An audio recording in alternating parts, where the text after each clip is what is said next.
থাকে তাহলে কুরবানি দিবেন, না থাকলে তো সারাই, সমর্থ না থাকলে তো আর করার কিছু নাই। এরপরে গরুটা হারাই গেছে, হারাই যাওয়ার পরে আপনি মনে মনে ভাবছেন খুব আশা করে কিনলাম, একটা কুরবানি দিব, আরেকটা গরু কিনছেন। কি করছেন? আরেকটা গরু কিনে আনছেন। পরবর্তীতে গরিবেরও গরু হারাইছিল, এও আরেকটা গরু কিনছে। তাহলে গরিবেরটাও হারাইছে, ধনীরটাও হারাইছে। পরবর্তীতে আরেকটা করে উভয়ে কিনছে গরু। কেনার পরে এখন কুরবানির তো কয়দিন? 3 দিন না? 1 2 3, তৃতীয় দিনের মাথায় গিয়ে আরেক ওই গরুটা বের হয়েছে। দুজনের গরু কি হয়েছে? আবার বের হয়েছে। এখন গরু কয়টা করে হইলো? 2টা। এখন ধনীও কয়টা দিবে, গরিবে কয়টা দিবে?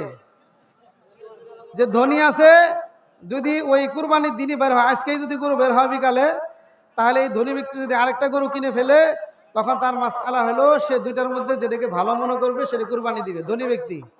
আর যে গরিব ব্যক্তি আছে তার দুইটাই দিতে হবে। কি করতে হবে? যে গরিব ব্যক্তি আছে তার উপরে তো ওয়াজিব ছিল না, কিন্তু সে যেহেতু আবেগে কিনছে, কিনার কারণে তার উপরে ওয়াজিব হয়ে গেছে দুইটাই।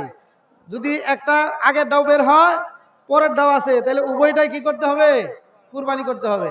ঈদের দিনগুলাতে অনেকে আছে বিভিন্ন রোগী নিয়ে দৌড়াদৌড়ি করেন, আছে না? পশু কিনছেন কিন্তু জবাই করার খবর নাই।